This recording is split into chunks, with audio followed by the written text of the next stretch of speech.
ఓం. వసుదేవసుతం దేవం కంసచానూరమర్దనం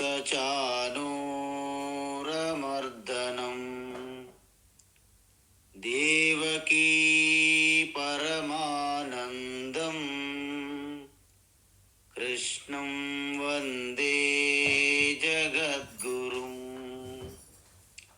తీర్త్వా మోహార్ణవం హత్వా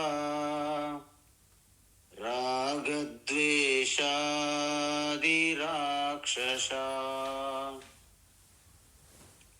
సీతా శాంతి సమాయుక్తా ఆత్మా రామో విరాజతే. ఆత్మా రామో విరాజతే. ఆత్మస్వరూప బంధుగణ,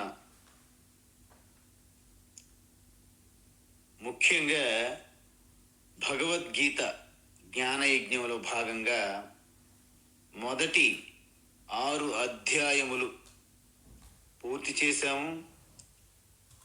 ఈ ఆధ్యాత్మిక జ్ఞాన మార్గం తపస్ ప్రయాణములో మీరందరూ కూడా కలిసి మనందరం ప్రయాణిస్తున్నాము. మీ అందరికి మరొకసారి ఆ శ్రీకృష్ణ పరమాత్మ కృపా కటాక్షములన్నీ మీకు పుష్కలంగా ఎల్లవేళలా ఉండుగాక. అయితే భగవద్గీత 18 అధ్యాయములు ఉంటుందని మనకు తెలుసు. అందువల్ల ప్రతి 6 అధ్యాయములకు ఒక షట్కము అంటారు. ఈ విధంగా భగవద్గీత 3 భాగములుగా ఉంటుంది. 3 షట్కాలుగా విభజించవచ్చు. అందుకే షట్కం అంటే 6 అని అర్థం. మనకి నిర్వాణ షట్కం అని వినుంటారు మీరు. అంటే 6 శ్లోకములు అని అర్థం. అదేవిధంగా ఇక్కడ 6 అధ్యాయములను షట్కం అంటారు. అంటే భగవద్గీత మొత్తాన్ని 3 భాగములుగా చేస్తే 3 షట్కాలుగా వస్తుంది. ఎందుకు 3 షట్కాలుగా చేశారంటే మొదటి 6 అధ్యాయములు ఒక ముఖ్యమైనటువంటి విషయం మీద ఫోకస్ చేస్తుంది, దృష్టి పెడుతుంది. తరువాత 6 అధ్యాయములు వేరే విషయం మీద దృష్టి ఫోకస్ ఉంటుంది. చివరి 6 అధ్యాయాలలో వేరే విషయంపై దృష్టి అంటే ఫోకస్ ఉంటుంది. అందువలన ఈ 6, 6, 6 అంటే 18 అధ్యాయములు సర్వశాస్త్రములు, సకల శాస్త్రములు, వేదములు, ఉపనిషత్తుల యొక్క సారాంశాన్ని సమగ్రంగా ఆవిష్కరించబడినది. అందుకే అరబిందో ఏమంటారంటే ఈశావాస్య ఉపనిషత్ 18 మంత్రములు ఉంటాయి. ఆ 18 మంత్రముల యొక్క విస్తార రూపమే భగవద్గీత. భగవాన్ శ్రీకృష్ణ ఈశావాస్య ఉపనిషత్ దృష్టిలో పెట్టుకొని భగవద్గీత ఉపదేశం చేశారు అని అరబిందో వాదిస్తారు. యోగి అరబిందో ఆయన చెప్పిందని కూడా కొట్టిపారేయలేం. అదేవిధంగా భగవద్గీత ఈ 18 అధ్యాయములు కూడా ఆ విధంగా 3 భాగాలుగా విభజించారు. అయితే ఏంటి ఉపనిషత్తుల యొక్క సారము? ఉపనిషత్తుల యొక్క సారం ఏమిటంటే మహావాక్య ఉపదేశంతో పూర్తవుతుంది. ఏమిటా మహావాక్యం? తత్ త్వం అసి, తత్ త్వం తత్వమసి. తత్వమసి అంటే తత్ అంటే ఈ జగత్తు సృష్టికర్త, స్థితికర్త, లయకర్త ఏదైతే ఈశ్వర అని మీరు భావిస్తున్నారో తత్ అది ఎవరో కాదు, త్వం నువ్వే. తత్ త్వం ఆ ఈశ్వర ఎవరో కాదు, నువ్వే. త్వం అసి అంటే అయి ఉన్నావు. ఎలా? ఈశ్వరేమో సర్వవ్యాపి అంటున్నారు, నేనేమో కుర్చీ కూడాను సగభాగంలో లేను, నేను ఎలా ఈశ్వరుని అవుతాను అంటే, నువ్వు ఈ ఉపాధి శరీరముతో ఈశ్వర కావు. ఎందుకు? ఒక కెరటము దాని పరిమితులు, దాని విస్తీర్ణముతో సముద్రం కాలేదు. మరి ఎలా సముద్రం అవుతుంది? కెరటము స్వరూపము నీరు కాబట్టి, సముద్రం యొక్క స్వరూపము నీరు కాబట్టి నీరు రూపంగా ఒకటవుతుంది. అయితే ఈశ్వర ఇంతకీ చైతన్యమా జడమా? ఈశ్వర చైతన్యమే. ఏం మాట్లాడుతున్నారండి మీరు? ఈశ్వర చైతన్యము, జడము కాదు. అయితే మీరెంతకీ జడమా చైతన్యమా? ఏం మాట్లాడుతున్నారు మీరు? నేను చైతన్యం, నేను జడం ఎందుకు అవుతాను అని మనం వాదిస్తాం. దీన్ని బట్టి చూస్తే చైతన్య రూపంగా మీరు ఈశ్వర స్వరూపం అవుతారు తప్ప ఆయన అధిక శక్తిమంతులు, సర్వవ్యాపి, సర్వజ్ఞులు ఆ రూపంగా కాదు. అంటే ఈశ్వర ఉపాధి తీసేస్తే చైతన్యం మిగులుతుంది. మన ఉపాధి శరీరము, ఇంద్రియాలు, బుద్ధి, మనసు ఇవన్నీ పక్కకు నెట్టితే చివరగా మిగిలేది చైతన్యమే. ఈ విధంగా తత్వమసి ఏదైతే చెప్పారో మొదటి 6 అధ్యాయాలు భగవద్గీత త్వం అంటే నీవు ఎవరు, నీ స్వరూపం ఏమిటి అనేది విశ్లేషణ జరిగింది. మొదటి 6 అధ్యాయాల్లో భగవాన్ ఏం చెప్పారు గుర్తుందా? ముఖ్యమైనటువంటివి 3 విషయాలు ఉంటాయి మొదటి 6 అధ్యాయాల్లో. 6 అధ్యాయాల మొత్తములో 3 విషయాలు ఒకసారి గమనించాలి మీరు. ఏమిటి? జీవ యొక్క స్వరూపం గురించి విస్తారంగా చెప్పారు. రెండవ విషయం ఏమిటి? కర్మయోగము యొక్క విశిష్టత. కర్మయోగం అంటే ఏమిటి, దాని స్వరూపము, దాని యొక్క ప్రయోజనం. తరువాత జీవ ప్రయత్నం అంటే పురుష అంటే జీవాత్మ కాబట్టి జీవుల యొక్క ప్రయత్నం యొక్క గొప్పతనం గురించి ఉన్నది. ఈ 3 కలిపి జీవుడెవరు, జీవుడు శరీరం కాదు, ఇంద్రియాలు కాదు, మనస్సు కాదు, వీటన్నింటికి సాక్షిగా చూస్తున్న చైతన్యము అని మనం తెలుసుకున్నామా లేదా? నా జాయతే మ్రియతే వా కదాచిత్ అని చెప్పారు భగవాన్. అదేవిధంగా ఈ శరీరము, మనసు క్షేత్రాలైతే చైతన్యం అందులో ఉండే క్షేత్రజ్ఞులు అని చెప్తారు. ఈ చైతన్యాన్ని చిదానంద రూప ఆత్మ అంటారు. ఈ ఆత్మస్వరూపము స్పష్టంగా 2వ అధ్యాయంలో సాంఖ్యయోగం పేరుతో ఎంత అద్భుతంగా చెప్పారు భగవాన్ శ్రీకృష్ణ. మనం చాలా విస్తారంగా చూసాము కూడా. 3వ అధ్యాయంలో అంటే 2వ అధ్యాయంలో ఏం చెప్పారు? నేను ఆత్మస్వరూపం అయితే నాకంటే వేరుగా ఉన్నదంతా అనాత్మ అని 2వ అధ్యాయంలో చెప్తే 3వ అధ్యాయంలో ఏం చెప్పారు? పంచకోశ వివేకము రూపంలో చెప్పారు. ఇంద్రియాని పరాణ్యాహు ఇంద్రియేభ్యః పరం మనః మనసస్తు పరా బుద్ధి యో బుద్ధే పరతస్తు సహా. 3వ అధ్యాయంలో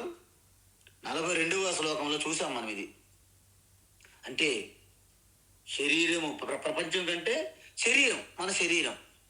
శరీరం కంటే ఇంద్రియములు అత్యంత సూక్ష్మం. ఇంద్రియముల కంటే మనస్సు, మనస్సు కంటే బుద్ధి, బుద్ధి వెనక ఉన్న అనుగ్రహమే ఆ ఎరుక, చైతన్యం. దాన్ని మనం పట్టుకోవాలి. అదేవిధంగా 4వ అధ్యాయంలో కర్మయందు అకర్మ, అకర్మయందు కర్మ, ఈ విధంగా చూస్తూ 4వ అధ్యాయంలో కూడాను ఆ యొక్క జ్ఞాన యజ్ఞం గురించి, దాని యొక్క పవిత్రత గురించి, అదే విధంగా మొత్తము ఆ యొక్క ఆత్మస్వరూప తత్వం గురించి చెప్పడం జరిగింది. 5వ అధ్యాయంలో కూడాను ఈ శరీరం అంతా 9 ద్వారాలు, గేట్లు ఉన్నటువంటి ఒక రాజ్యం యొక్క అంతఃపురం లాంటిది చిత్రీకరించారు. నవద్వారపురే దేహి నైవ కుర్వన్న కారయన్. ఆ తర్వాత కర్మయోగం అంటే ఏంటి? ఇప్పటి వరకు జీవస్వరూపం గురించి చెప్పిన తర్వాత మొదటి 6 అధ్యాయాలలో కర్మయోగం గురించి ఏం చెప్పారు? ముఖ్యమైనటువంటి శ్లోకం మీ అందరూ గుర్తుపెట్టుకోవాలి జీవితాంతం. కర్మణ్యేవాధికారస్తే మా ఫలేషు కదాచన. ఈ శ్లోకంలో ఆ యొక్క కర్మయోగం యొక్క సూత్రప్రాయంగా చెప్పి మొత్తం వివరించారు. ఆ తర్వాత 3వ అధ్యాయంలో. తరువాత మనకి 5వ అధ్యాయంకి వస్తే ఏమైంది? బ్రహ్మణ్యాధాయ కర్మాణి సంగం త్యక్త్వా కరోతి యః లిప్యతేన స పాపేన పద్మపత్రమివాంభస. మీరు ఆ అంతర్యామి స్వరూపంగా ఆత్మయే మీ హృదయస్థములో స్ఫురిస్తుందని తెలుసుకొని సర్వకర్మలు దానికి అర్పణ భావంతో సంఘం పెట్టుకోకుండా మీరు చేస్తే మీరు ఎటువంటి పాపాన్ని అంటరు. పద్మపత్రం అంటే ఆ యొక్క పద్మం ఎలాగైతే మురికి నీటికి అంటకుండా ఎప్పుడు స్వేచ్ఛగా, స్వచ్ఛంగా, పవిత్రంగా ఉంటుందో అలాగ ఉంటారని చెప్పారు. తర్వాత 6వ అధ్యాయంలో కూడా కర్మయోగం ప్రారంభంలోనే చెప్పారు. మనం ఈ మధ్యనే చూసాం. అనాశ్రిత కర్మ ఫలం కార్యం కర్మ కరోతి యః ససన్యాసీ స యోగి చ న నిరగ్నిర్న చాక్రియః. అంటే ఎవరైతే నిస్వార్థంగా, ఆపేక్ష లేకుండా, ఈ కర్మ ఫలం మీద ఆశ పెట్టుకోకుండా, ఆసక్తి లేకుండా కేవలము ఈశ్వరార్పణతో అంతఃకరణ శుద్ధి కొరకు ఎవరైతే చేస్తారో వాళ్ళే అసలైనటువంటి నిజమైన సన్యాసులు, వారే నిజమైన యోగులు. అంతే తప్ప కేవలము ఈ యొక్క వ్యావహారికమైన కర్తవ్యాన్ని విడిచిపెట్టడం కానీ, అదేవిధంగా అగ్నిహోత్రాది యజ్ఞయాగాలు, క్రతువులు, కర్మలు విడిచిపెట్టడం వలన సన్యాసి కారు. వ్యావహారిక కర్తవ్యాలని, కర్మలు విడిచిపెట్టినంత మాత్రాన యోగులు కారు అని చెప్పారు. అంటే ఇప్పటి వరకు మనం ఏం చూసాము? ఫస్ట్ జీవస్వరూపం, తర్వాత 2వ విషయం ఏమిటి? ముఖ్యమైనది కర్మయోగం. అంటే కర్మయోగం అంటే మీకు ఒక సూత్రం గుర్తుపెట్టుకోవాలి. సరైన కర్మ ప్లస్ ఆ కర్మ చేస్తున్నప్పుడు మనకు కలిగే దృక్పథం ఏమిటి ఉండాలి బాగా. అంటే సరైన కర్మ అంటే ఏంటి?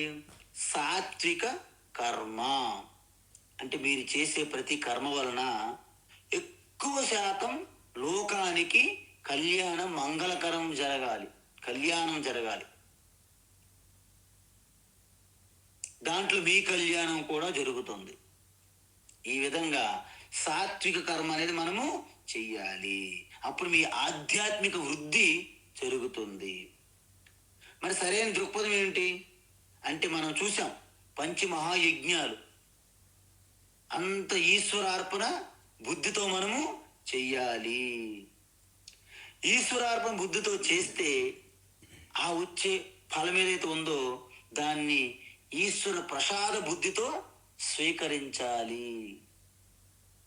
ఇది మీరు పూర్తి పూర్తిగా భగవద్గీత మొత్తం కూడా ఇదే రూలు అప్లై అవుతుంది. తరువాత ముఖ్యమైన మూడవ విషయం ఏం చూసాం మనము? మానవ ప్రయత్నం, అంటే జీవ ప్రయత్నం. మానవ ప్రయత్నంలో ముఖ్యమైనది ఎందుకు చెప్తున్నామంటే, మన హిందూ సనాతన ధర్మంలో ఒక మూఢనమ్మకం ఉన్నది. ఏంటంటే, మనం విధిని అంటే నియతిని నమ్ముతాము, విధిని నమ్ముతాము. బ్రహ్మ తల మీద రాతలు రాసిస్తారు. కాబట్టి మనం అంతా బ్రహ్మ చేతిలో కీళ్ళు బొమ్మలు వండి అని భ్రమ ఉన్నది చాలా మందికి. అంత ఈశ్వరు రాత మన చేతిలో ఏముంది అనుకుంటుంటారు. అది తప్పు అని చెప్పడానికి భగవాన్ శ్రీకృష్ణ ఇక్కడ స్పష్టంగా చెప్పారు. ఏమిటది? ఉద్ధరేదాత్మనాత్మానం నాత్మానమవసాధయేత్ అని చెప్పారు. ఎందుకు చెప్పారంటే, అసలు మన నుదుటి మీద రాసిన రాతను చెరపలేమని కాదు, మన పూర్వజన్మ కర్మ బట్టి నుదుటి రాత ఉంటుందని, అందువల్ల మనం ఏమి చెయ్యలేమని ఎవరైతే ప్రచారం చేశారు ఇప్పటి వరకు, అది తప్పు. ఎందుకు? ఇక్కడ రెండు ఉన్నాయని చెప్పాం మనం. ఏదైతే మన ప్రారబ్ధ కర్మతో మనం వచ్చామో దాంట్లో పుణ్య ప్రారబ్ధము, పాప ప్రారబ్ధం ఉంటుంది. అయితే మానవ ప్రయత్నం ద్వారా ఎవరైతే ప్రయత్నిస్తారో వారికే ఈశ్వరుని యొక్క అనుగ్రహం, గ్రేస్ ఉంటుంది. ప్రయత్నించిన వరకు ఉండదు. కాబట్టి ఇక్కడ కర్మ సిద్ధాంతం మనం నమ్ముతామంటే దాని గురించి పూర్తిగా తెలుసుకోవాలి. అంటే మనం కర్మను మార్చలేమని కాదు. ఎందుకు? విధిరాతను తప్పించలేమని ఎవరైతే అంటారో అలా కాదు. అది విషయం ఏంటంటే, మన జీవితంలో గతంలో మనం ఇంతకు ముందు చేసిన ఈ యొక్క కర్మ ఫలమే ఇప్పుడు అనుభవిస్తున్నాం. మరి ఇప్పుడు చేసిన కర్మల యొక్క ఫలితమే కదా భవిష్యత్తులో అనుభవిస్తాం. మరి ఇప్పుడు చేసే కర్మలు మన ఆధీనంలో ఉన్నాయి కదా. అందుకే మనము ఎందుకు మన ప్రయత్నంతో మంచి కర్మలు చేయకూడదు చెప్పండి. అందువలన కర్మ మన భాగ్యాన్ని మారుస్తుందంటే ఈ విధంగానే మారుస్తుంది. కేవలము విధిరాతని ఉంటే ఏమీ జరగదు. అందువలన మనకున్నటువంటి మానవ ప్రయత్నం అనేది మన చేతిలో ఉన్నది కాబట్టి మనకు అందుకే 4 రకాల పురుషార్థాలను మనకి నిర్దేశించింది శాస్త్రం. ధర్మం, అర్థ, కామ, మోక్షాలు. మరి ఈ 4 కూడా మానవ ప్రయత్నం చేసి పురుషేణ అద్యతే ఇది పురుషార్థ అంటారు.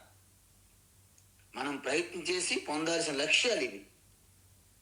అంతేగాని దూరంగా ఎక్కడో మేఘాల పైనటువంటిది ఈశ్వరుడు దేవుడు అక్కడ ఉన్నారు, ఆయన అక్కడ నుండి మనకి ట్యాబ్లెట్లు, టానిక్స్, ఏమైనా సిరప్స్ ఉంటాయి కదా, అలాగా ప్రిపేర్ చేసి విడిచిపెట్టేస్తున్న మార్కెట్లో అన్నట్టు మనకి సృష్టించట్లేదు.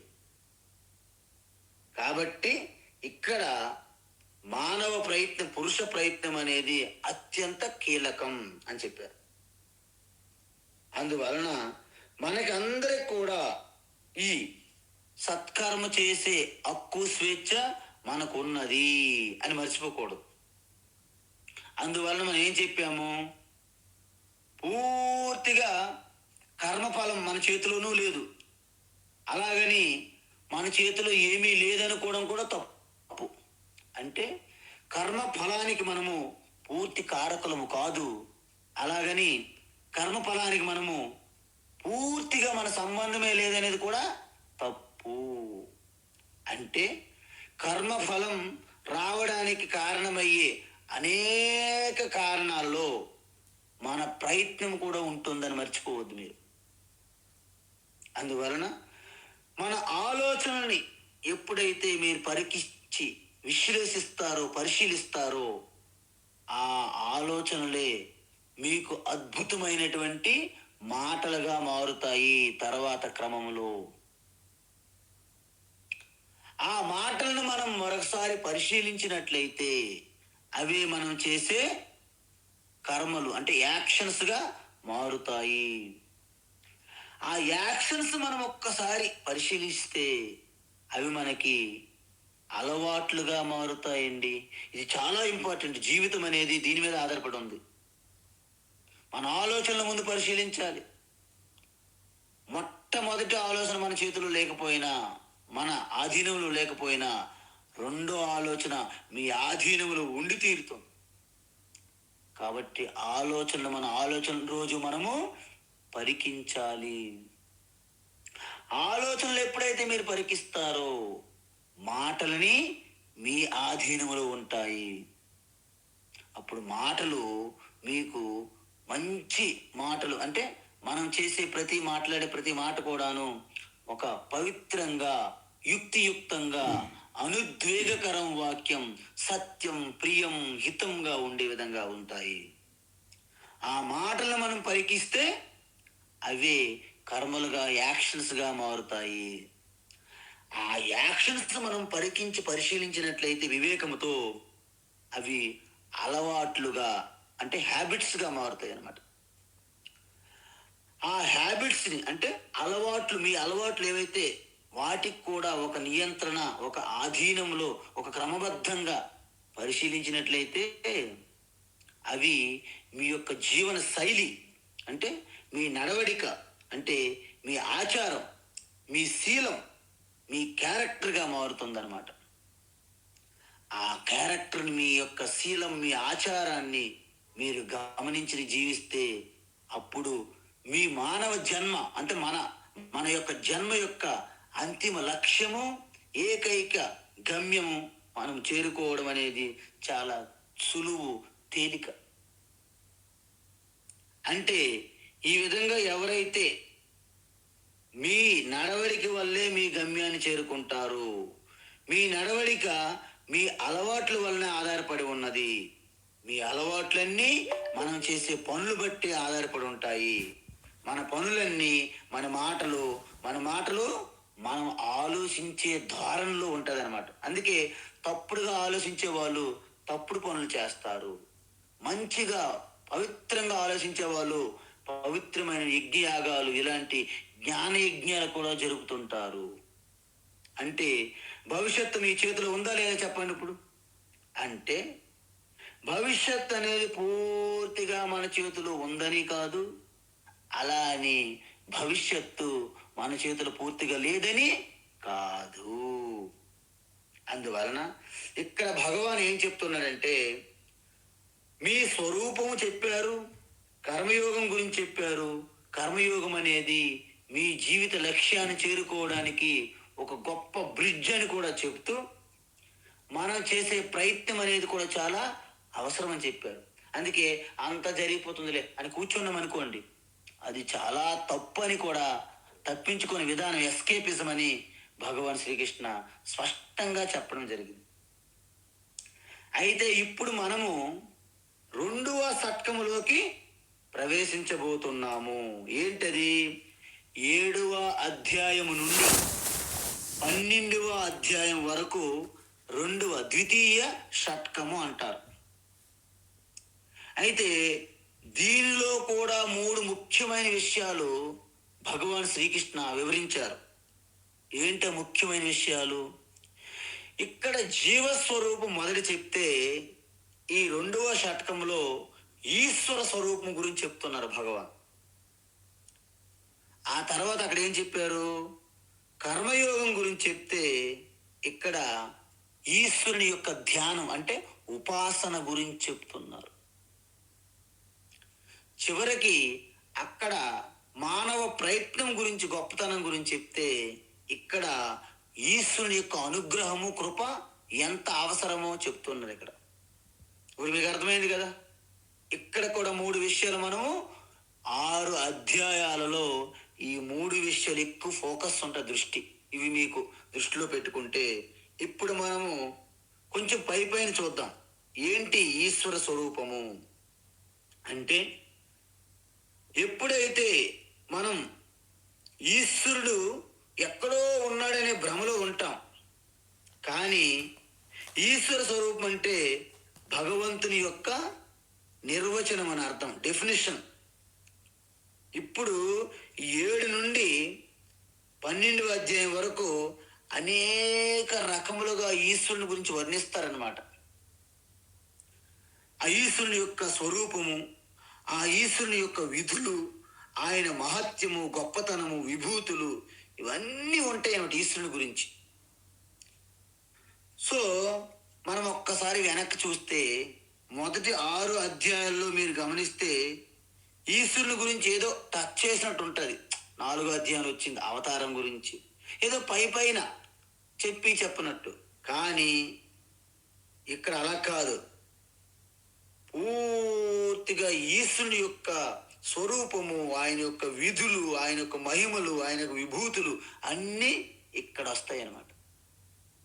మొదటి 6 అధ్యాయాలలో ఎక్కువగా జీవాత్మని సెంట్రలైజ్డ్ కేంద్ర బిందువుగా ఉంటుంది. ఇక్కడ ఈశ్వర పరమాత్మ కేంద్ర బిందువుగా ఉంటుంది. జీవస్వరం గురించి చూసినప్పుడు 2 భాగాలు ఉంటాయి మనకేంటి? దేహములో ఉన్నటువంటి జీవాత్మ దేహి, శరీరములో ఉన్నటువంటిది శరీరీ, ఆత్మ అనాత్మ వివేకము అని చూసాం. అయితే జీవుడంటే ఎవరు? ఆత్మ ప్లస్ అనాత్మ. అంటే హృదయస్థములో స్ఫురిస్తున్న పరమాత్మయే ఈ శరీర ఇంద్రియాలు మనసు బుద్ధికి మమేకమైనప్పుడు జీవాత్మ అవుతుందని అర్థం. పరమాత్మ మరి ఏం చేయాలి? ఈ శరీర ఇంద్రియములు మనసు బుద్ధి నుండి మెల్లగా సంకల్పం ద్వారా మనసు ద్వారా విడిచిపెట్టాలి. అప్పుడు జీవాత్మయే పరమాత్మగా మారుతుందన్నమాట. అంటే మీరు ఇక్కడ ఒక విషయం చూడాలి. ఇదే విధంగా ఈశ్వరుని స్వరూపం చూసామనుకోండి, ఏమవుతుంది అంటే ఆ శుద్ధ చైతన్య పరమాత్మ ప్లస్ ఈ ప్రపంచం ఏదైతే ఉందో మొత్తం మాయా ప్రపంచం, ఈ 2 కలిపితే ఈశ్వర. మనం అవతారం గురించి చూసాం 4వ అధ్యాయంలో. మాయా ఉపాధి కలిగినటువంటి శుద్ధ చైతన్యమే మాయా మానుష వేషధారి అయిన ఈశ్వర అని చెప్పాను. ఈ విధంగా ఈశ్వరుని యొక్క స్వరూపం అలా ఉంటుంది.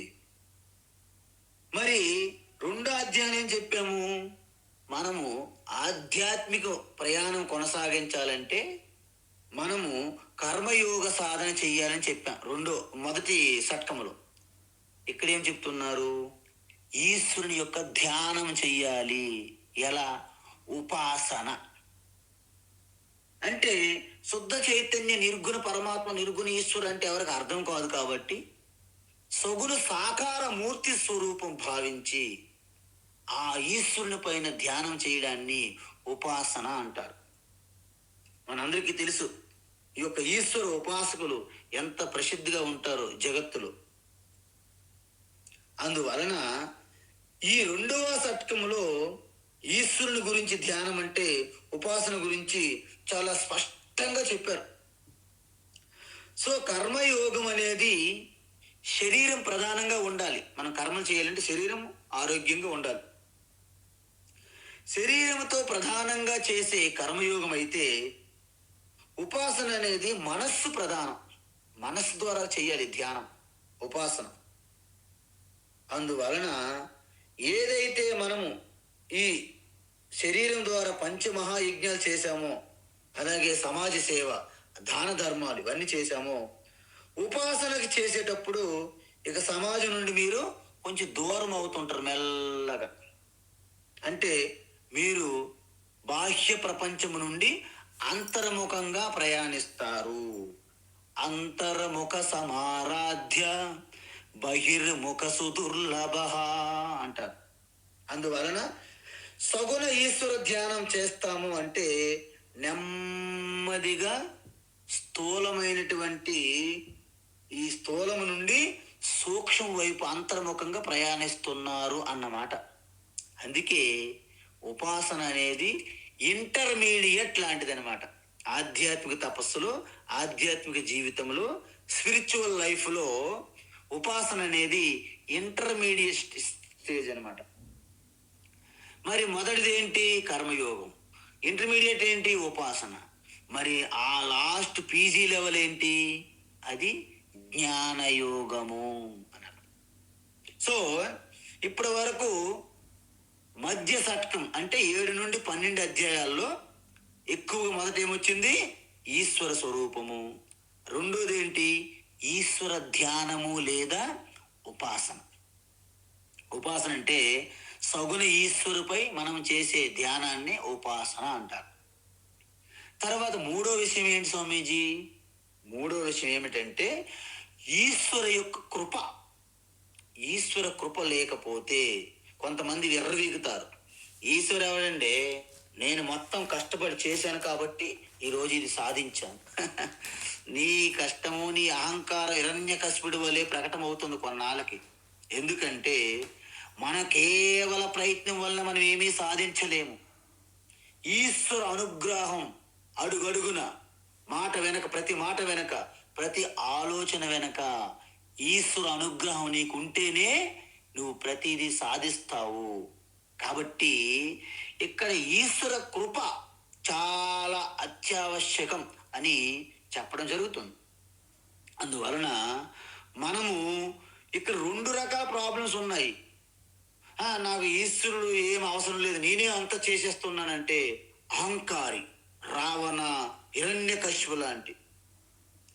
ఒకవేళ నా చేతులు ఏమీ లేదు, అంత నడిపిస్తుంది విధిరాత అన్నారు అనుకోండి, ఇది చాలా డేంజరస్.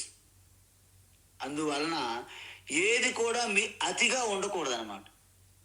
అందువలన దీన్ని ఈ సమతుల్యత అంటే ఈశ్వర కృపతోనే నేను అన్నీ చేస్తున్నాను అని అనుకోవడమే ఓ గొప్ప విజయవంతమైనటువంటి ఒక సాధకుల యొక్క లక్ష్యాన్ని చేరుకుంటారనమాట. అంటే ఏంటి? నేను ప్రతిదీ ఈశ్వర కృపతోనే చేయగలుగుతున్నాను అని తెలుసుకోవాలి ప్రతి ఒక్కరు. అందువలనే మనం భగవద్గీత మొదలుపెట్టినప్పుడే మనము ఆ ధ్యాన శ్లోకాలన్నీ వివరించాం. ప్రపన్న పారిజాతాయ స్తోత్రవేత్రైక పానయే జ్ఞానముద్రాయ కృష్ణాయ గీతామృతదుయే నమః. వసుదేవసుతం దేవం. ఈ ప్రార్థన ఎందుకు చేస్తున్నాము? ఈశ్వర కృప మనకు కావాలి. లేకపోతే ఈ భగవద్గీత ఎక్కడ మధ్యలో ఆగిపోద్దు, ఆయన కృప లేకపోద్దు. కాబట్టి ఈశ్వర కృప అనేది మనకు అవసరం. అందువలన భగవద్గీతకు బోధకి మనము ప్రయత్నం చేసి వెళ్ళగలిగినా చివరి వరకు ఆ జ్ఞానాన్ని పొందేందుకు ఈశ్వర కృప మనకు అవసరం. అందువలనే పరమాత్మకు మనం ఏం చేస్తున్నాము? శరణాగతి. ఎప్పుడైతే ఆ శరణాగతి చేస్తామో అప్పుడు ఈశ్వరుని యొక్క అనుగ్రహం మనకి వస్తుంది. అర్జునుడు కూడా అంతే, శరణాగతి చేశారు. శిష్యస్తేహం షాధిమాం త్వాం ప్రపన్నం అన్నాడు. కాబట్టి ఈశ్వర కృప అత్యవసరం. అందువలన ఏం చూస్తాం మనము ఈ 6 అధ్యాయాల్లో? గుర్తుపెట్టుకోండి 3 పాయింట్స్. ఈశ్వర స్వరూపం గురించి పూర్తిగా వివరంగా చూస్తాం మనం. ఈశ్వరుని పైన మనము ధ్యానం చేసే ఉపాసన చూస్తాం. ఇప్పుడే మనము మెడిటేషన్లో విశ్వరూప ధ్యానం చేశాం. అది అసలైనటువంటి ఈశ్వర ఉపాసన ధ్యానం అంటారు. తరువాత ఈశ్వరుని యొక్క కృప, కటాక్షం, అనుగ్రహం మనము చూస్తాము. ఈ విధంగా 3 భాగాలు మీరు గుర్తుపెట్టుకుంటే మనము ఆ ఈశ్వరుణ్ణి అంటే సాక్షాత్తు కృష్ణం వందే జగద్గురుం, ఆ కృష్ణ పరమాత్మని ఒక్కసారి మీరు మనసులో ధ్యానించుకు నమస్కరించి 7వ అధ్యాయం ఇప్పుడు మనం ఒక్కసారి ఆరంభిద్దాం. ఈ అధ్యాయం పేరు మనం ముందే చెప్పాము, జ్ఞాన విజ్ఞాన యోగ అంటారు. అంటే ఇక్కడ 2 టాపిక్స్ ఉన్నాయి. ఒకటి జ్ఞానము, 2 విజ్ఞానము. ఇంతకీ ఆ జ్ఞానం ఏంటి, విజ్ఞానం ఏంటి, ప్రతి ఒక్క విషయం కూడా స్పష్టంగా వివరించారు భగవాన్ శ్రీకృష్ణ. అందుకే ఆయన అంటాడు, నేనే నెంబర్ 1 గురువు, నీకు ఎటువంటి డౌట్ వద్దు అర్జున, ఎటువంటి డౌట్ అక్కర్లేదు. నేను చెప్పానంటే ఐఎమ్ ద గురు, గురువులందరికీ నేనే గురువు అని చెప్పాడు ఆయన స్వయంగా. అందుకే ఆయన్ని జగద్గురువుగా అంటాము. ఓం శ్రీ పరమాత్మనే నమః. సప్తమోऽధ్యాయः. శ్రీభగవానువాచ. ఓం శ్రీ పరమాత్మనే నమః. అథ సప్తమోऽధ్యాయः. శ్రీభగవానువాచ. మయ్యాసక్తమనః పార్థ. మయ్యాసక్తమనః పార్థ. మయ్యాసక్తమనః పార్థ. యోగం యుంజన్మదాశ్రయః. యోగం యుంజన్మదాశ్రయః. యోగం యుంజన్మదాశ్రయః. అసంశయం సమగ్రం మాం. అసంశయం సమగ్రం మాం. అసంశయం సమగ్రం మాం. యథా జ్ఞాస్యసి తశృణు. యథా జ్ఞాస్యసి తశృణు. యథా జ్ఞాస్యసి తశృణు. మయ్యాసక్తమనః పార్థ. యోగం యుంజన్మదాశ్రయః. మయ్యాసక్తమనః పార్థ. యోగం యుంజన్మదాశ్రయః. మయ్యాసక్తమనః పార్థ. యోగం యుంజన్మదాశ్రయః. అసంశయం సమగ్రం మాం. యథా జ్ఞాస్యసి తశృణు. అసంశయం సమగ్రం మాం.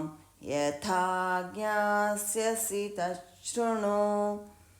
అసంశయం సమగ్రం మాం. యథా జ్ఞాస్యసి తశృణు. ఉత్తమం. అయితే మనం ఒక పూర్తిగా అధ్యాయం అంతా ఒక్కసారి మనం ఇలా దర్శించినట్లయితే మనకు ఒక విషయం బోధపడుతుంది. ఏమిటి?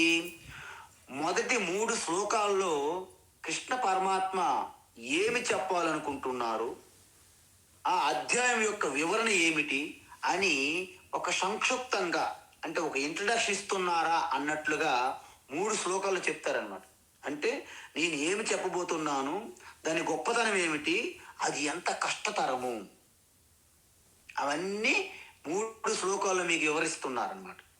ఏమిటవి అంటే, మొట్టమొదటిగా ఏమంటున్నారంటే, నా బోధ నువ్వు జాగ్రత్తగా వింటే, తశృణు అంటే చాలా శ్రద్ధాభక్తితో ఒకవేళ వింటే నా గురించి సంపూర్ణంగా తెలుసుకుంటావు. నా గురించి అంటే దేని గురించి? దేవకి వసుదేవులు కుమారుడుగా కాదు. అందుకే నా గురించి నీకేమీ తెలియదు అన్నాడు అర్జునుడు. అర్జునుడు అన్నాడు, నీ గురించి నేను వినాలి ఎందుకు, నాకు ఎప్పటి నుంచో తెలుసు, నువ్వు నా ఫ్రెండవు కదా అన్నాడు అర్జునుడు. కాదు, నీకు తెలిసింది కొద్ది మాత్రమే, నా గురించి నీకేమీ తెలియదు అర్జున. అందుకే నేను ఇప్పుడు నా గురించి చెప్తాను పూర్తిగా.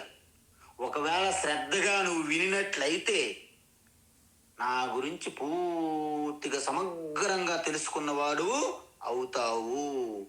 అంటే ఇక్కడ నా గురించి అన్నాడు భగవాన్ శ్రీకృష్ణ. ఏంట నా గురించి అంటే, పరమాత్మ యొక్క తత్వజ్ఞానం అని అర్థం. ఇక్కడ శ్రీకృష్ణ పరమాత్మ, కృష్ణ పరమాత్మ తీసుకోవాలి. ఏదో గోపికలతో ఏదో కృష్ణలీలలు చేశాడు, యశోదమయ్యి ఆ యొక్క స్తంభాన్ని కట్టిపడేశారు, ఇలాంటివి కాదు. సాక్షాత్ ఆ యోగేశ్వర కృష్ణ అంతర్యామిగా ఉన్నటువంటి ఋషికేశ పరమాత్మను మనం తెలుసుకోవాలి అని అర్థం. అందువల్ల ఈ అధ్యాయము తక్కిన అధ్యాయాలు సరిగ్గా, అంటే 7వ అధ్యాయం అత్యంత కీలకమైందనమాట. ఈ 2వ శతకంలో మొత్తం అన్ని విషయాలు కూడాను సంక్షిప్తంగా అలా వివరిస్తారనమాట. అప్పుడేమవుతుంది తెలుసా, మీకు ఆ ఈశ్వర స్వరూపం సంబంధించిన జ్ఞానము మీకు స్పష్టమైపోతుంది. తర్వాత మీకు ఈశ్వరు గురించి ఎవరెవరు పిల్లి మొగ్గలు వేస్తున్నా, ఎవరెవరు డ్రామాలు నాటకాలు మొత్తం బాజా భజంత్రీలు ఎన్ని చేస్తున్నా మీకు స్పష్టం అలాగా డే లైట్లో ఆ ఈశ్వర స్వరూపతత్వం మీకు బోధపడుతుంది. అందుకే భగవద్గీత దాని యొక్క తత్వం తెలియకపోవడం వల్లనే ఈరోజు హిందూ మతము అజ్ఞాన అంధకార మూఢనమ్మకాల్లో ఆల్రెడీ చొరపడింది. అందుకే ఒక తత్వము లేని, ఒక నిజంగా ఏమీ లేని కొన్ని విశ్వాసాలు వచ్చి మన మీద దాడి దండయాత్రలు చేస్తున్నారు అంటే దాని అర్థం ఏమిటంటే మనం ఏంటది మనం తెలుసుకోవడం మనకు టైం లేదు, ఎప్పుడు చూసినా బిజీ. కాబట్టి భగవద్గీత మనం చదవడం లేదు కాబట్టే మనం పైన ఓ హిందూ మతం జై హిందూ జై హిందూ జై శ్రీరామ్ అనుకున్న ఊరికే అడావుడి చేస్తున్నారు మన వాళ్ళు. నిజంగా భగవద్గీత తెలుసుకుంటే ప్రపంచంలో మిమ్మల్ని కదిలించేది, షేక్ చేసే శక్తే లేదు ఎక్కడ. అందువల్లనే విశ్వగురువు అంటే అది. భగవద్గీత తత్వం తెలుసుకున్నప్పుడు అది మన విశ్వగురువు అని చెప్పక్కర్లేదు, ప్రపంచమే మనల్ని గుర్తిస్తుంది విశ్వగురువు సనాతన ధర్మం అని. అది ఓకే, అది సైడ్ పాయింట్. అయితే ఈ విధంగా శ్రీకృష్ణ పరమాత్మ యొక్క అసలైనటువంటి స్వరూపం ఏమిటి అని మనం చూసుకుంటే ఇప్పుడు 2 రకాలుగా ఉన్నాయి కృష్ణ పరమాత్మ అంటే. ఏంటి? సగుణ సాకారమూర్తిగా ఉన్నటువంటి ఆ కృష్ణ వనమాలి మురళీధారి గోవర్ధన గిరివరధారి, వనమాలి మురళీధారి గోవర్ధన గిరివరధారి, నిత నిత కరమాకన చోరి గోపీ మనహారి. దిస్ ఈజ్ సగుణ రూపము కృష్ణ. అంతే. ఈ విధంగా కృష్ణ అంటే మీకు ఆ వేణు మురళి, అలాగా వైజయంతి మాల, అలాగే నెమలి పించము, అవన్నీ మీకు వచ్చేస్తాయి ఆటోమేటిక్. ఆయన ఒక శుద్ధం నిలబడ్డ కూడా. శ్రీకృష్ణుడు ఎప్పుడైనా తిన్నగా నిలబడడం ఎక్కడైనా చూసారా? నో, ఆయన నిలబడ్డ అంతే, ఇలా వంకరగానే ఉంటాడు, కాలు ఇలా పెట్టుకొని. ఈ స్టైల్ అనమాట. అక్కడి నుంచే స్టైల్స్ వచ్చాయి యాక్చువల్ చెప్పాలని. ఇప్పుడు ఇలాగా సిగరెట్లు తిప్పడము, టవల్స్ తిప్పడాలు, ఇవన్నీ ఆయన దగ్గర. ఆయన అసలైన రింగ్ మాస్టర్, వీళ్ళేం రింగులు తిప్పుతారు ఇక్కడ. అందువలన కృష్ణ పరమాత్మ అంటేనే సగుణ రూపం అలా ఊహించుకుంటాం మనం. బాల్యం నుండి ఎక్కడ చేసినా ఆయన లీలలు, ఆయనవన్నీ ఒక రకమైన స్టైల్స్ అనమాట. కృష్ణ అంటే స్టైల్. ఈ విధంగా మీరు ఆ యొక్క సగుణ సాకార రూపం, ఇది కృష్ణ మనకు తెలిసినటువంటి దేవకి వసుదేవ. అది వసుదేవసుతం దేవం కంసచానూరమర్దనం, ఇదంతా సగుణ సాకార రూపం అన్నమాట. అయితే ఆయనకి ఇది ఒక్కటే కాదండోయ్, నిర్గుణ స్వరూపం ఒకటి ఉన్నది. అందుకే ఏమంటున్నారంటే సమగ్రం అన్నారు భగవాన్ శ్రీకృష్ణ ఇక్కడ. అంటే కృష్ణ ఏదో జస్ట్ దేవకి వసుదేవులు కుమారుడు, మధుర నుండి జరాచంద్రుడు ఏదో తరిమిస్తే అక్కడ నుంచి తలదాచుకొని ద్వారక వెళ్ళిపోయాడు, ఇలాంటి అపోహలు ఉండేవి అప్పుడు కూడా, ఇప్పుడు కూడా ఉంటాయి. గొప్ప వాళ్ళ చుట్టూ కూడా అపోహలు కొంతమంది తెలియదు నిజం. అందువలన ఏదో అలాగే వెళ్ళిపోయాడు కాకుండా వాస్తవంగా కృష్ణ అంటే ఏమిటి, అది నిర్గుణ స్వరూపం అనమాట. ఈ 2 తెలుసుకుంటేనే సమగ్రంగా నా గురించి తెలుసుకున్నట్టు అవుతుంది అర్జున అని కృష్ణ పరమాత్మ చెప్తున్నారు. అయితే ఏంటి, ఇంతకీ ఈ 2 స్వరూపాల్ని ఇలాగ ఏం చెప్తారంటే, ఒకటి అపరా ప్రకృతి. అపరా ప్రకృతి అంటే ఈ ప్రకృతి ఏదైతే నిరంతరం మారిపోతుందో, నిరంతరం వికారాలు చెందుతుందో, మాయ, త్రిగుణములు, 3 గుణములు, పంచభూతములు, సకల సృష్టి, యావత్తు సృష్టి అంతా క్షణం క్షణం మారిపోతుంది. జిగు జిగు జిగు జిగు జిగు జిగు జిగు జిగు జిగు జిగు అంటే జగత్తు అన్నారు స్వామి చిన్మయానంద. జగత్ ఎందుకు అంటారండి, దీని పేరు జగత్ ఎందుకు అన్నారు అడిగారు ఒకరు అడిగారు చిన్మయానంద స్వామికి. ఆయన అన్నారు, మనము ఫంక్షన్స్ లో చిన్న చిన్న లైట్లు పెడతాం కదా, ఆ యొక్క రోసు శ్రేణులుగా అవి ఎలా మెరుస్తాయి అంటే జిగు జిగు జిగు మెరుస్తాయి స్వామి అన్నారట ఒక అతను. ఓహో, అందువల్లే జగత్తు కూడా అదే మారిపోతుంది కాబట్టి జిగు జిగు జిగు జిగు మారుతున్న జగత్తుకి జగత్తు అన్నారట అన్నాడు ఆయన. ఆయన అంతా ఆ విధంగా హ్యూమర్ అన్నమాట. ఇప్పుడు ఈ విధంగా మారుతున్నటువంటి ఈ ప్రకృతి స్వరూపంగా తన శరీర ఉపాధిగా కలిగి ఉండడాన్ని అపరా ప్రకృతి స్వరూపము ఈశ్వర అంటారు.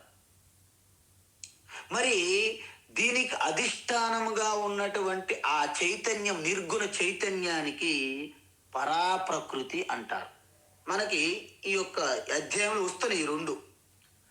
అపరా ప్రకృతి అంటే వ్యావహారికమైనటువంటి ప్రపంచం, ఈ యొక్క కనిపిస్తున్నటువంటి ప్రపంచం, స్థూల ప్రపంచం. అందులో ఈశ్వరుని ఏకరూప భక్తితో మనము పూజిస్తాం. ఎలాగా? మర్యాద పురుషోత్తం రామచంద్ర. ఈ మధ్యన మనకి జనవరి 22వ తేదీన రాముని యొక్క ప్రాణప్రతిష్ఠ జరిగింది అయోధ్యలో. రామ, కృష్ణ, శివ, దేవి, గణేష్, కుమారస్వామి, ఏంటి ఏ పేరైనా మీరు పెట్టండి, సాక్షాత్ వెంకటేశ్వర స్వామి, ఆ యొక్క కనకదుర్గ, అనేకమైనటువంటి అయ్యప్ప, శబరిమల, అన్ని ఆంజనేయ స్వామి, ఇవన్నీ కూడా సగుణ ఈశ్వర అంటే పరాప్రకృతి కాకుండా అపరాప్రకృతి రూపం అన్నమాట ఈశ్వర ఇది. అందువలన ధ్యాన శ్లోకాల్లో ఈ యొక్క శ్రీకృష్ణ యొక్క రూపం యొక్క మనము ధ్యానం చేశాం. అదేవిధంగా అప్పుడే ఆ రూపానికి ఒక పుట్టినరోజు ఉంటుంది, అవతారం చాలించిన కూడా ఉంటుంది. మనమే మొన్న చూసాం, కృష్ణ పరమాత్మ పుట్టినరోజు జన్మాష్టమి అని జరుపుకుంటాం. శ్రీకృష్ణ పరమాత్మ అవతారం సాలించారు అంటే స్వర్గారోహణము లేదా అవతారం విడిచిపెట్టారు అనాలి. మనం చనిపోయారు అనకూడదు మళ్ళీ. ఎందుకు? మనకు పరమాత్మ, మన ఈశ్వరుడు, మన ప్రభువు. మనమంతా అగౌరవంగా మాట్లాడడం కాబట్టి స్వర్గారోహణం చెందారు, లేకుంటే అవతారాన్ని విడిచిపెట్టారు అంట. అంటే మీరు ఒకటి అర్థం చేసుకోండి, ఏదైనా ఈశ్వరుని అవతారము ఒక కాలంలో వస్తుంది, ఒక ప్రదేశానికి పరిమితమై ఉంటుంది, అంటే దేశకాల పరిచ్ఛిన్నం ఉంటుంది. అందుకే ఇది సగుణ రూపం అన్నారు, గుణములు కలిగి ఉంటాయి. మరి నిర్గుణ రూపం అంటే ఏంటి? పరాప్రకృతి, అది పారమార్థిక తత్వం. అంటే దానికి రూపం ఉండదు, అదృశ్యం, చూడడానికి వీలు పడదు, అగ్రాహ్యం, పట్టుకోలేము, అవర్ణం, దానికి రంగు లేదు, అనంతం, దానికి పరిమితులు లేవు. అంటే ఈ రెండు రకాల తత్వాలు, స్వరూపాలు తెలుసుకుంటేనే ఈశ్వరుని యొక్క జ్ఞానం సమగ్రంగా మనకి తెలిసినట్లు అంటున్న కృష్ణ పరమాత్మ. చాలా మంది కృష్ణుని యొక్క ఆ గుణములు, ఆ కళలు, ఆ లీలలు, మహిమలు వర్ణిస్తారు, కానీ కృష్ణ పరమాత్మ యొక్క నిర్గుణ రూపం తెలియదు. అందుకే వాళ్ళు మేకపోతు గాంభీరంగా శ్లోకాలు, ప్రార్థనలు, పద్యాలు రాస్తారు తప్ప నిజమైన కృష్ణ పరమాత్మ స్వరూపం తెలుసుకోనికి ఇష్టపడరు. అంటే వాళ్ళు 50-50 వాళ్ళనమాట అర్థం.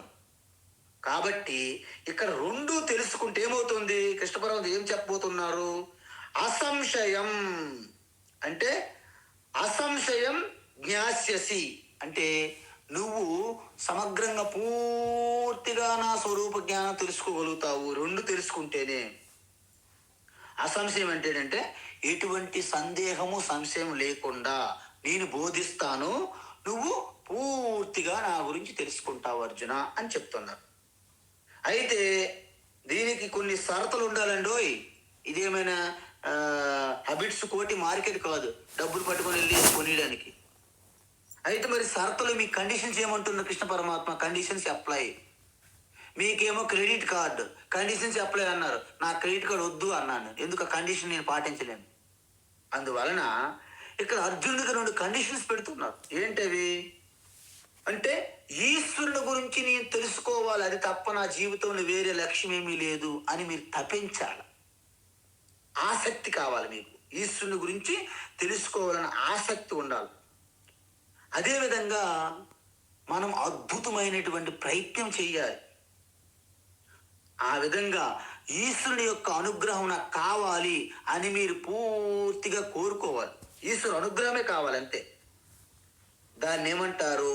మయ్యా శక్తమనా పార్థ అని చెప్పారు. అందుకే అర్జున, నన్ను తెలుసుకోవాలనే ఒక తీవ్రమైనటువంటి తపన మీలో ఉంటే తప్ప ఈ విషయం గురించి నువ్వు సరిగ్గా తెలుసుకోలేవు అని చెప్పారనమాట.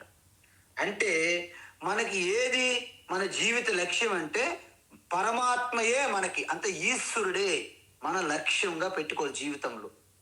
ఆ విధంగా తెలుసుకోవాలని తపన ఎవరికైతే పూర్తి తీవ్రమై ఉంటుందో వాళ్ళే భగవంతుని గురించి సమగ్రంగా తెలుసుకుంటారు. ఇంకొక సందేహం ఇప్పుడు వరకు మనం చదివాం ఏంటి? మోక్షం మోక్షం కావాలని మన లక్ష్యం పెట్టుకోమన్నారు స్వామీజీ మీరు. ఇప్పుడేమో వెంటనే మార్చేశారు. ఇప్పుడేమో ఈశ్వరుడే లక్ష్యం అంటున్నారు. అంటే కృష్ణ పరమాత్మ ఏమంటారంటే ఒక చిరునవ్వు నవ్వారు అర్జునుడికి. కృష్ణ, ఇప్పటి వరకు మోక్షం నాకు జీవిత లక్ష్యం అన్నావు. అంటే ఆత్మస్వరూప స్థితిలోనే అలాగ లయమైపోయి నిధిధ్యాసన ద్వారా మోక్షం అన్నావు. ఇప్పుడేమో నీ గురించి తెలుసుకోమంటాను, ఈశ్వరుడు గురించి. ఏంటి ఇంతకీ నాకు కన్ఫ్యూజ్ చేస్తున్నావా అని అర్జునుడు అంటున్నాడు. అయితే కృష్ణ పరమాత్మ ఏమంటున్నాడంటే, ఈశ్వరుడు నీ లక్ష్యంగా ఉండాలి అంటే నా లక్ష్యం మోక్షమా ఈశ్వరుడా అని మీరు అడుగుతారా లేదా? అయితే భగవాన్ ఏమంటున్నారంటే, నువ్వు ఆధ్యాత్మికంగా అంత తత్వం పరంగా జ్ఞానం పరంగా నువ్వు చూస్తే నీ లక్ష్యం మోక్షం ఉంటుంది. అదే ఈశ్వరుని గుణగానాలు కీర్తిస్తూ భక్తి పరంగా నువ్వు చూసుకుంటే మోక్షమే పరమాత్మ అవుతున్నది అని అన్నారు. అంటే ఇప్పుడు చెప్పండి, పరమాత్మ వేరు మోక్షం వేరా? కాదు, రెండు ఒక్కటే. ఎందుకు? మోక్షం అంటే ఏంటి ఇంతకి? మోక్షం అంటే నాకు పరమ శాంతి, ఎప్పుడు కూడా శాంతి తగ్గకూడదు, శాంత స్వరూప చిత్తమై ఉండాలి. దిగులు, బెంగ, ఈ కన్ఫ్యూజను, ఈ స్ట్రెస్ ఇవి లేకుండా నిరంతరం ప్రశాంతంగా ఉండాలని కోరుకుంటాం మనం. అదేవిధంగా మనకి ఇన్సెక్యూర్ ప్రాబ్లమ్స్ ప్రతి యాంగిల్లోను, ప్రతి స్టేజ్లోను అభద్రత, అందువలన సంపూర్ణ భద్రత కావాలి. అదేవిధంగా తరగనటువంటి ఆనందం కావాలి. ఈ మూడు కలిపితే దాని పేరేంటి? ముద్దుగా మోక్షం అంటారు. మరి మూడు ఎక్కడ ఉంటాయి? ఈశ్వరుల్లో మూడు అనంతంగా ఉంటాయి. అనంతమైన శాంతి ఈశ్వర, అనంతమైన భద్రత ఈశ్వర, అనంత ఆనంద స్వరూపుడు సచ్చిదానంద ఈశ్వర. అందుకే ఈ రెండు కూడా సమానమే. మోక్షమన్నా పరమాత్మ ఈశ్వరన్నా ఒక్కటే. అందువల్ల మనము ఈ మూడు ఈశ్వరుడి దగ్గర ఉన్నాయి కాబట్టే ఈశ్వరుని గురించి మనం తెలుసుకోవాలి పూర్తిగా. అందువలన ఈ ఈశ్వరుని గురించి తెలుసుకొని ఎలా మనం దాన్ని పొందాలి అనే విషయం పైన రేపు నుండి మళ్ళీ కొనసాగిద్దాం. హరి ఓం తత్సత్. సర్వం శ్రీ కృష్ణార్పణమస్తు.